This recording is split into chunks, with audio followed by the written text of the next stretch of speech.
담임 목사인 저는 여러분의 예배하는 모습에 관심이 많습니다. 특별히 일주일에 한 번 주일 전에 나오는 주일 낮 성도들에게는 더더욱 그렇습니다. 왜냐하면 오늘 은혜 받고 가야 저들이 세상에서 승리의 삶을 사는데, 오후 예배 나오고 수요 예배 나오면 그때 은혜 받아도 되는데, 주일 낮 예배 딱 한 번 나오시는 우리 교회 대부분의 성도들은 오늘 은혜 받고 가야 될 절대적인 그런 입장이라고요. 아멘. 은혜 받으셔야 신자답게 하나님을 영화롭게 하고, 그리고 하나님 주신 은혜와 복을 이 땅에서 누리며 살 수가 있다.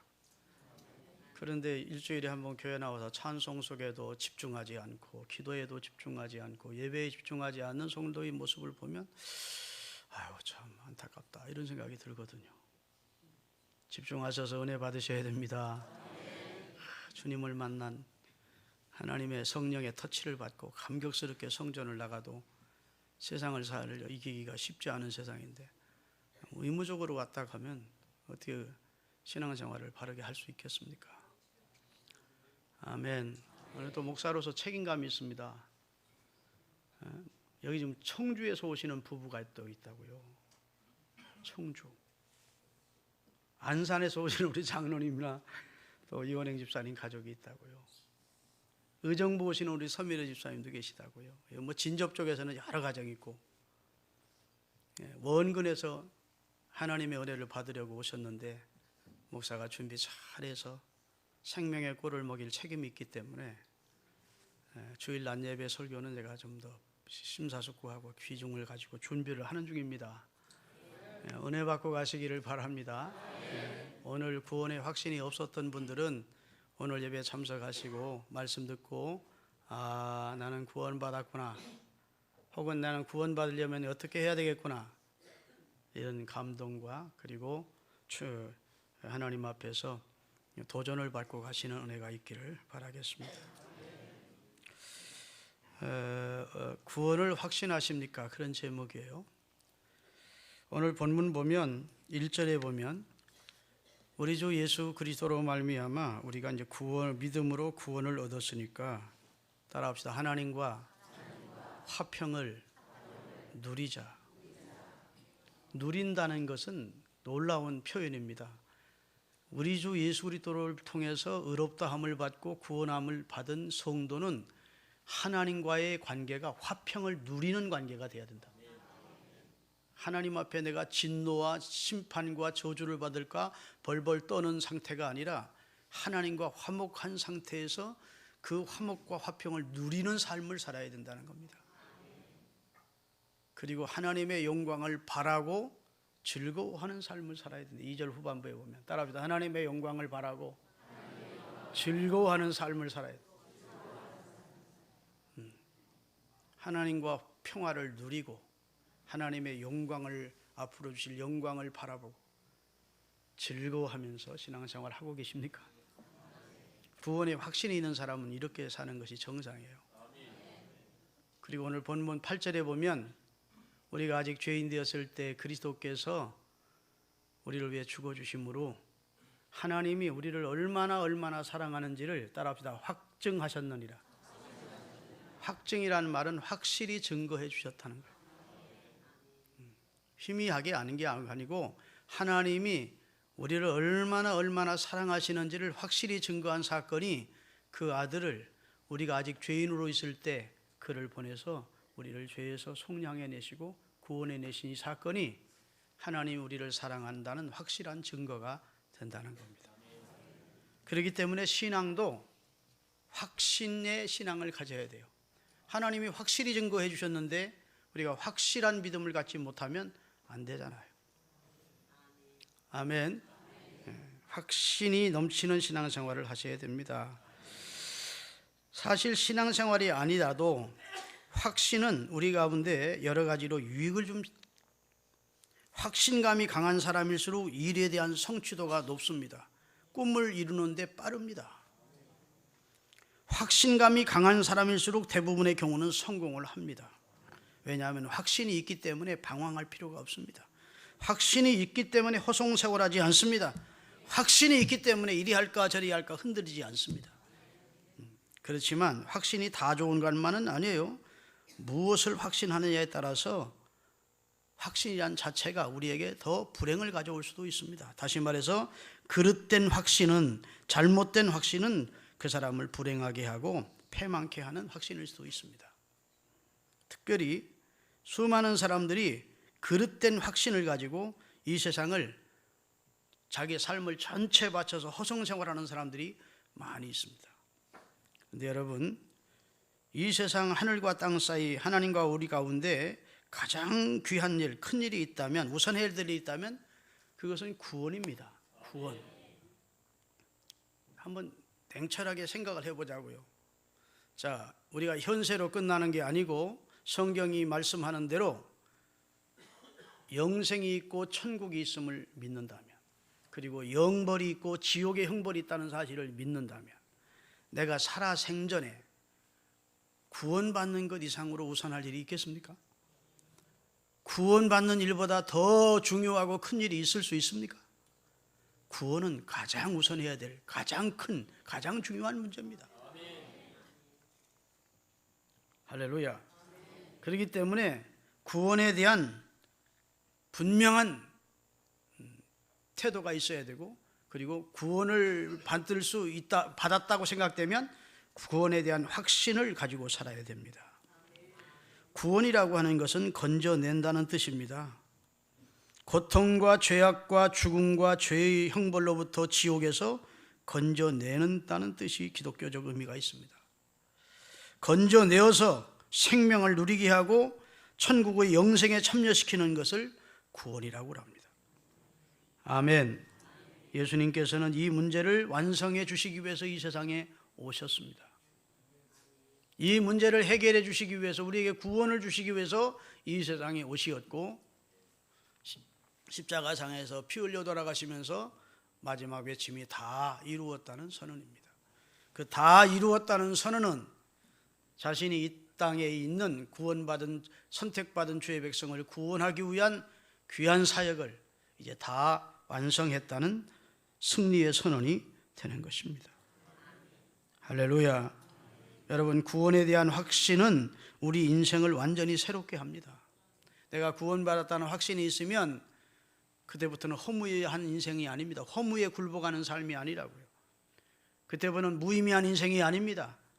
할렐루야. 그때부터는 죽음의 공포에 짓눌리지 않습니다. 그때부터는 저주 아래 있지 않습니다. 그때부터는 죄책에 짓눌려 살지 않습니다. 나는 구원받았다는 확신을 가지면 인생 자체가 새로워지는 겁니다. 할렐루야. 여러분, 신자는 특별히 구원의 확신을 갖고 살아야 돼요. 확신은 신자의 특권이고 반면에 마귀는 의심의 특권입니다. 의심은 하나님을 욕되게 하는 것입니다. 그러기에 하나님께 나오는 자는 하나님의 살아계심을 믿어야 된다고 말씀하시고 있습니다. 무엇을 믿어야 되냐? 하나님의 창조자이심을 믿으세요. 하나님이 인생의 주권자이시고 모든 우주 만물을 주권하시는 주권자이심을 믿으셔야 됩니다. 그리고 그가 그 아들을 통해서 우리 인류를 구원해내는 놀라운 은총을 이루어 주신 분이심을 믿어야 됩니다. 그리고 우리를 죄와 저주에서, 그리고 사망에서 구원해 주신 예수 그리스도를 나의 구주로 받아들여야 됩니다. 그리고 우리의 모든 불완전한 것을 완전하게 하시려고 우리 가운데 역사하시는 성령님의 역사를 믿어야 됩니다. 성경은 우리 인생을 구원하시려고 하나님께서 그의 사람들을 감동시켜 기록하고 그의 자녀가 구원에 이르게 하기 위해서 기록된 책임을 믿어야 됩니다. 구원과 축복과 영생을 주시려는 목적으로 하나님은 그 아들을 보내셨고 성령을 보내셨고 성경을 주신 것입니다. 이 사실을 믿어야 돼요. 다시 말씀드립니다. 우리에게 구원과 축복과 영생을 주시려고 하나님은 그 아들을 보내셨고 성령님을 보내셨고 성경을 우리 가운데 주신 것입니다. 할렐루야. 근데 이 신자가 알아야 될 기본 내용이 무엇이냐? 그 첫째는 예수님이 어떤 자격으로 이 세상에 오셨는가를 알아야 됩니다. 예수님이 왜 이 땅에 오셔야 됐는지를 알아야 됩니다. 예수님에 대한 지식이 똑바라야 정확한 확신을 가지고 신앙생활을 할 수가 있습니다. 요한복음 5장 39절에 보면 너희가 성경에서 영생이 얻어진 줄 알고 성경을 상고하거니와 이 성경은 곧 내게 대하여 증거한 것이다. 성경 66권 전체가 사실은 그리스도에 대해서 증언하고 있는 책이라는 겁니다. 성경의 주인공이 예수님이라는 겁니다. 할렐루야. 한 집에 살면서도 시아버지의 성함을 모르는 며느리처럼 교회를 다니면서도 예수님이 어떤 분이신지, 왜 오셨는지, 그분이 오셔서 하신 일이 무엇인지를 모르는 그리스도인이 있다면 진정한 신자라고 할 수 없을 거예요. 예수님은 어떤 자격으로 이 세상에 오셨느냐? 그 첫째는 따라합시다. 여인의 후손으로 오셨다. 창세기 3장 15절을 띄우겠습니다. 하나님께서 아담과 하와를 범죄케 만든 사단을 저주하시는 내용입니다. 내가 너로 여자와 원수가 되게 하고 내 후손도 여자의 후손과 원수가 되게 하리니 여자의 후손은 내 머리를 상하게 할 것이요 너는 그의 발꿈치를 상하게 할 것이니라 해서 예수 그리스도를 메시아를 여자의 후손으로 보내실 것을 하나님은 예언을 하시게 됩니다. 그래서 창세기 3장 15절을 원조 복음이라 그래요. 여러분, 모든 인생은 다 남자의 후손으로 태어납니다. 왜 우리가 부모님 가운데 아버지의 성씨를 따는 줄 아십니까? 엄마는 밭이라고 생각하고 아버지는 씨라고 생각을 하는 겁니다. 그래서 밭인 어머니의 모태를 빌려서 씨가 심겨짐으로 이 세상에 왔기 때문에 어머니의 성을 따르지 아니하고 아버지의 성을 따릅니다. 모르셨나요? 다 아는 내용이죠. 그래서 우리 어머니는 김해김씨고 우리 아버지는 광산김씨인데 저는 광산김씨입니다. 우리 부인을 통해서 우리 집사람을 통해서 아이들이 태어났지만 그 아이들이 다 제 족보를 따라서 광산김씨들입니다. 성경 자체는 이렇게 말합니다. 아브라함이 이삭을 낳고 이삭이 야곱을 낳고 야곱이 유다와 그 12형제를 낳고 누가 낳았어요? 여자가 낳았다고 하지 않습니다. 남자가 남자를 낳은 것으로 성경은 계보되어 있습니다. 아멘. 그런데 오직 한 분, 여자의 후손으로 이 세상에 오신 분이 있습니다. 남자를 통하지 않고 동정녀였던 마리아의 몸에 성령으로 하나님이 초월적인 능력으로 잉태시켜서 여인의 후손으로 오게 하신 자가 있습니다. 그분을 보내실 것을 창세기 3장 15절에 하나님은 하나님의 사람을 통해서 기록되도록 섭리하신 거예요. 아멘. 예수님만이 여인의 후손입니다. 할렐루야. 그래서 창세기 3장 15절을 뒷받침하는 내용이 갈라디아서 4장에 기록되어 있습니다. 띄워주시기 바랍니다. 다 같이 때가 참에 하나님이 그 아들을 보내사 어디에서? 여자에게서 나게 하시고 율법 아래에 나게 하신 것은 율법 아래에 있는 자들을 성량하시고 우리로 아들의 명분을 얻게 하려 하십니다. 여기 왜 여자에게서 나게 하신 말씀을 강조했을까요? 이 세상 여자로에게 나지 않은 사람이 어디 있습니까? 근데 창세기 3장 15절의 말씀과 연결시켜 짜게 되는 말씀입니다. 여자의 후손으로 하나님이 메시아이신 그 아들을 보내신 것입니다.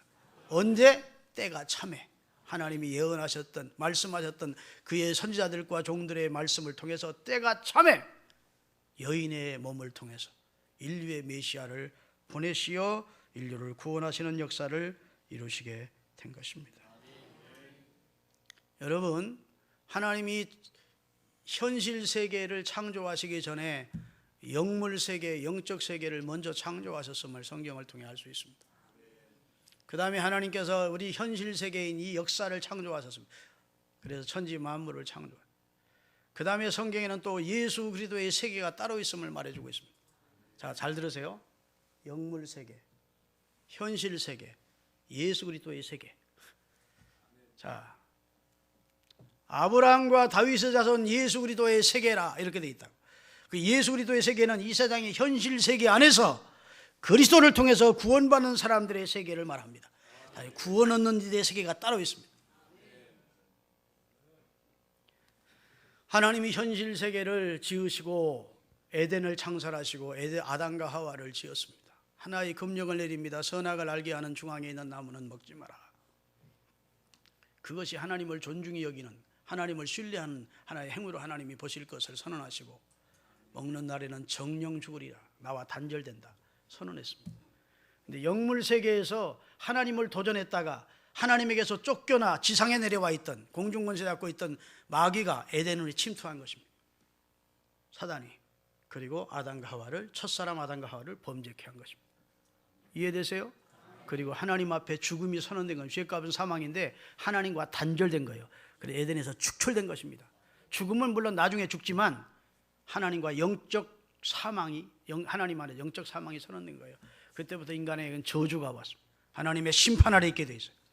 할렐루야. 영원한 형벌 아래 있게 된 존재라고요. 이런 존재를 하나님께서 구원하시려고 여인의 후손으로 그의 아들을 보내실 것을 예언하셨고, 때가 되면 그 아들을 보내서 우리 인류의 죄를 속량하게 하신 것입니다. 할렐루야. 여러분, 동물의 피로는 사람의 죄를 영원히 속량할 수 없습니다.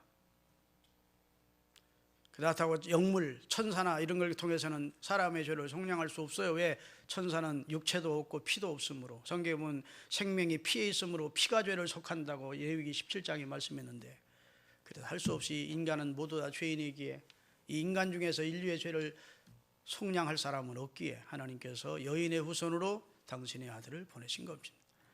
의인으로 보내셨습니다. 할렐루야.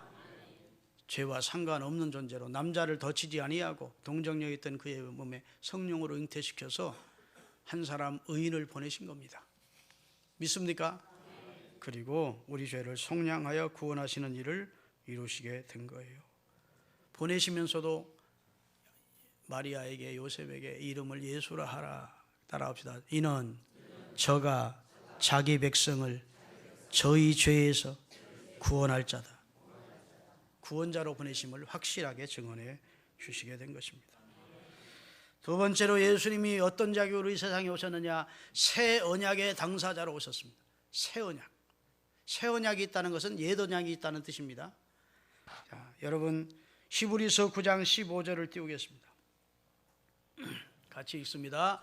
이로 말미암아 그는 새 언약의 중보자시니 이는 첫 언약 때에 범한 죄에서 우리를 속량하려고 죽으사 부르심을 입은 자로 하여금 영원한 기업의 약속인 천국을 얻게 해주기 위해서였다. 새 언약의 당사자로 이 세상에 오셨다. 첫 언약을 범한 아담과 하와, 그 죄 때문에 하나님께서 새 언약의 중보자로 예수님을 보내신 것입니다.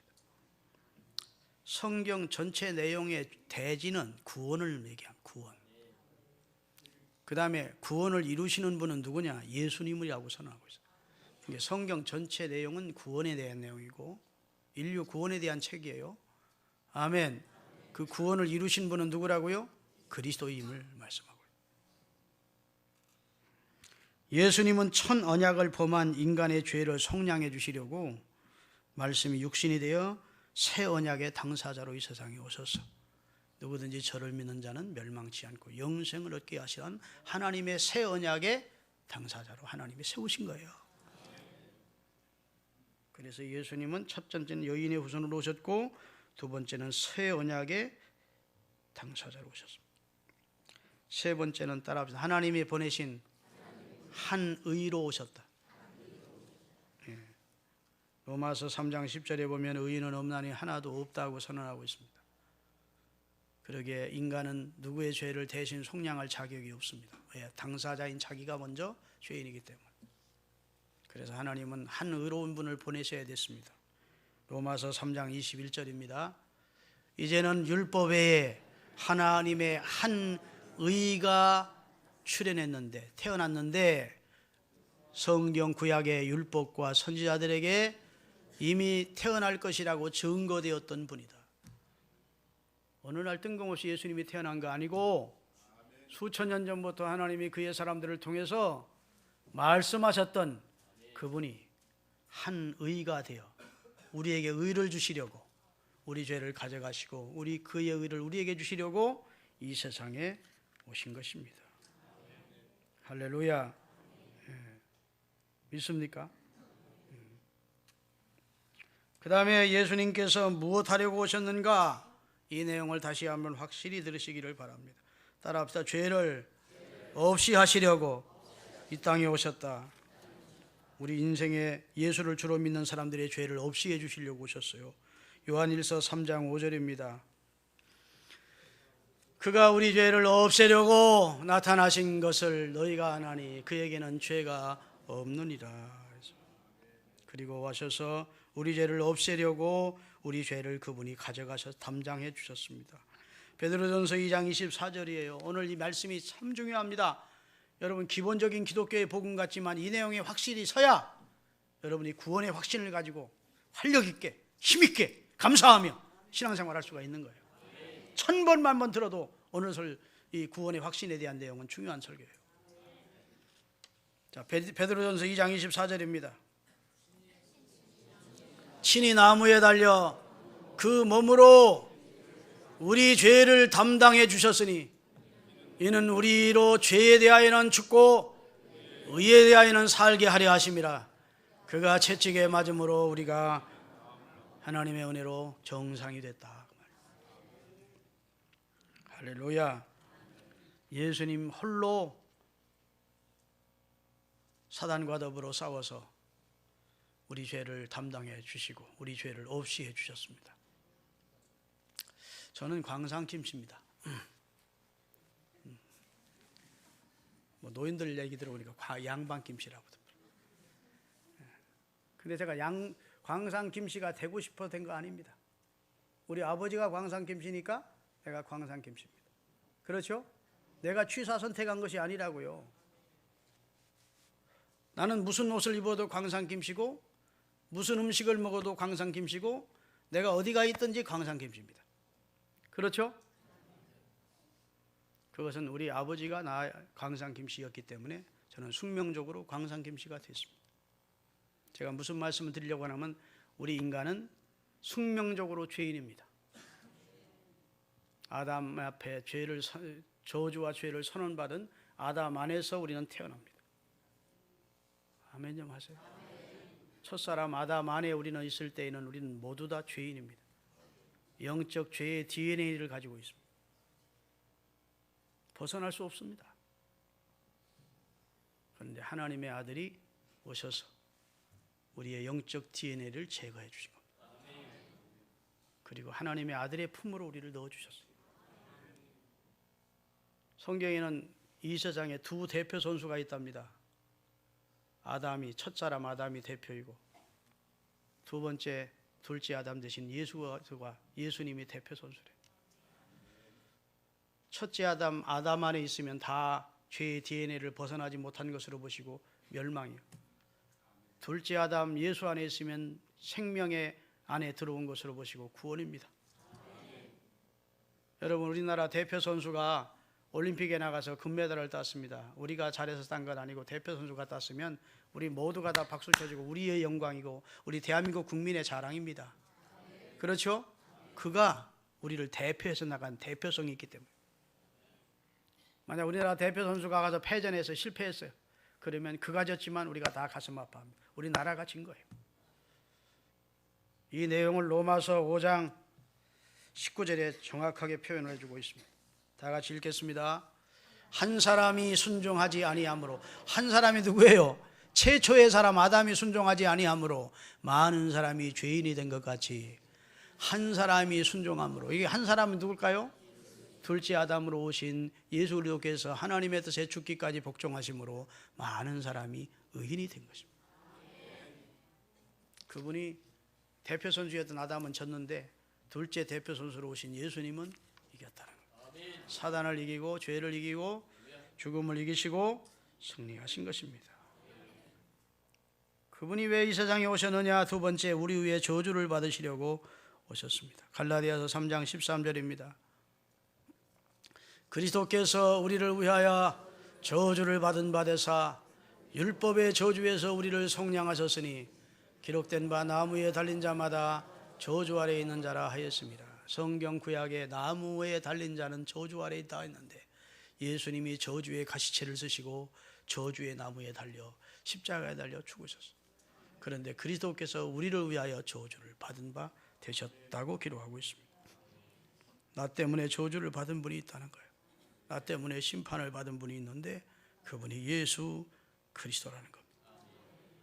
그분이 우리 저주를 대신 담당함으로 우리는 저주 아래서 벗어났고 하나님의 은총 아래에 있는 백성이 됐음을 믿으셔야 됩니다. 고린도전서 15장 3절에 보면 그가 우리를 위해 죽으시러 오셨습니다. 다 같이 읽겠습니다. 내가 받은 것을 먼저 너희에게 전하였노니 이는 성경대로 그리스도께서 우리 죄를 위하여 죽으시고, 그분의 죄 때문에 죽은 게 아니고 우리 죄를 위하여 죽어주시려고 오셨습니다. 얼마나 생각하면 고마운 분이십니까? 믿습니까? 그리고 죽음을 없이 하려고, 그리스도 안에 있는 자는 이제는 다시는 사망에서 벗어나게 해주시려고 주님이 오신 겁니다.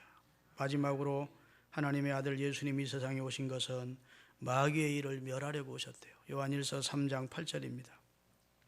다 같이 죄를 짓는 자는 마귀에게 속하나니 마귀는 처음부터 범죄함이라. 하나님의 아들이 나타나신 것은 마귀의 일을 멸하려 하십니다. 아멘.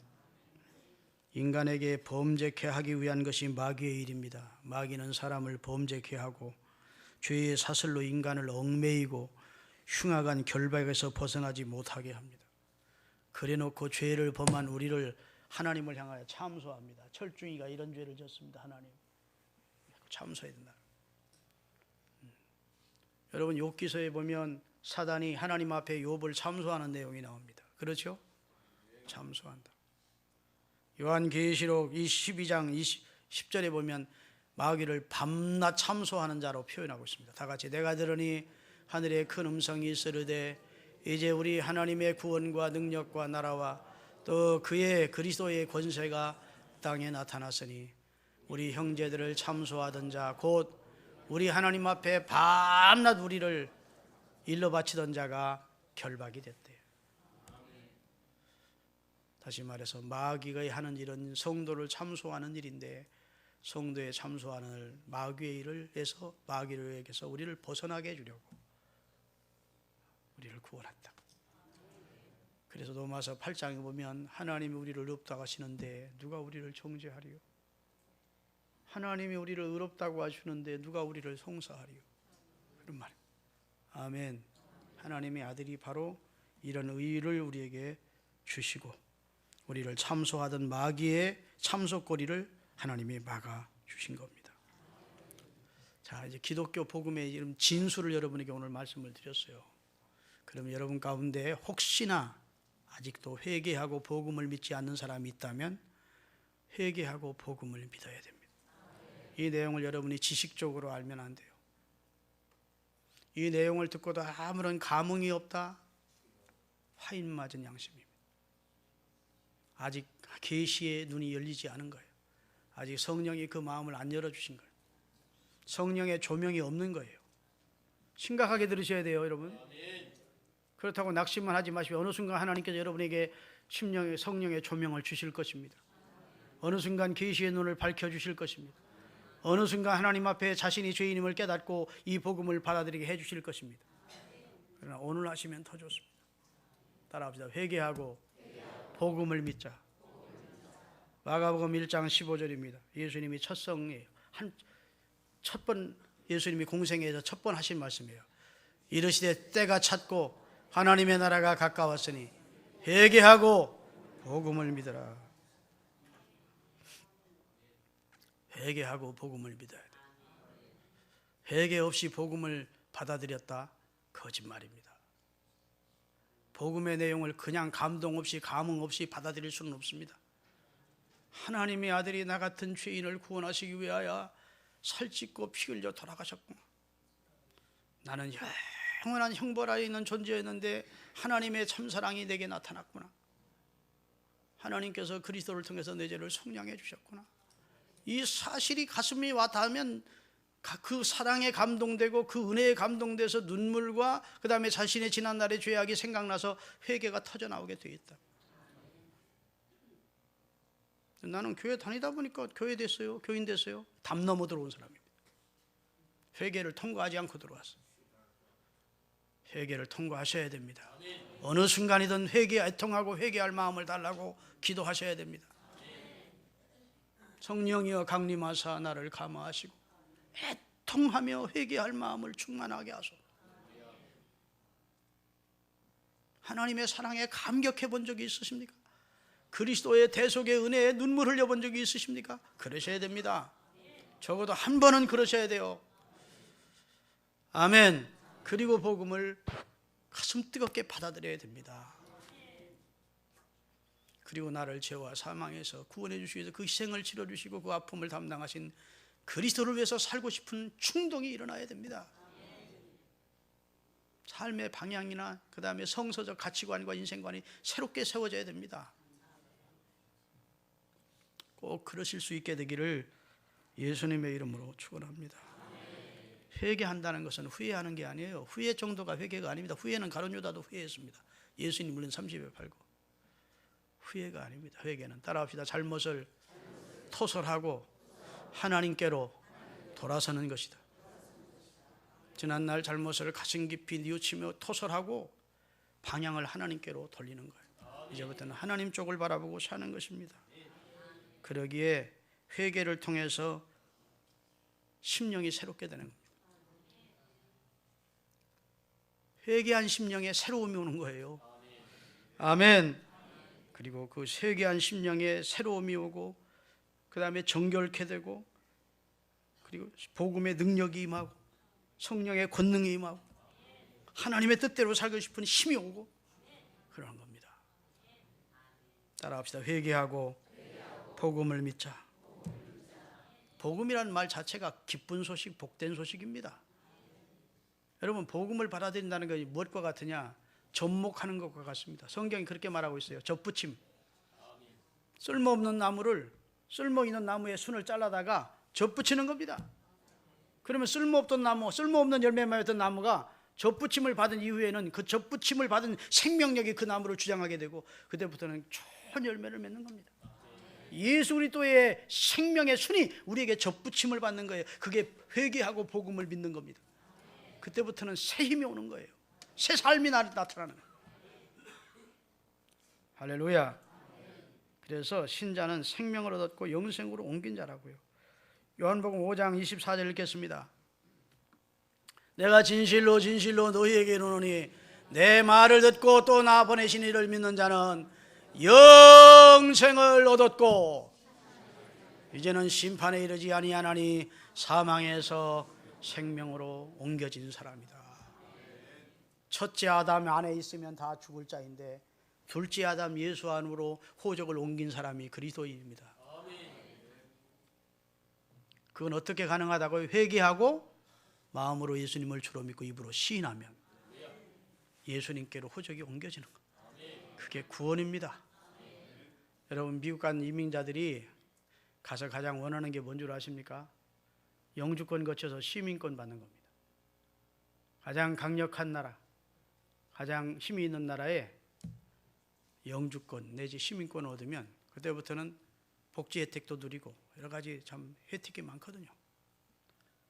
그러니까 시민권을 받았다 그러면 가족들 모아놓고 막 다 잔치하고 그렇습니다. 여러분과 저는 그 정도가 아닙니다. 여러분과 저는 영생을 획득한 자입니다. 천국의 시민권을 얻은 자라. 사실 생각해보면 뛸 듯이 기뻐하면서 예수 믿어야 됩니다. 입만 열면 짜증하고 불평하고 그것은 그리스도인의 모습이 아니에요. 사랑하는 성도 여러분, 이제 그리스도인들은 죄의 문제는 해결됐습니다. 내 죄를 예수님이 담당해 주셨어요. 우리를 밤낮 참소하던 마귀의 손에서 우리는 벗어났습니다. 아멘. 예수님 통해 여러분과 저는 하나님의 아들이요 딸이 됐습니다.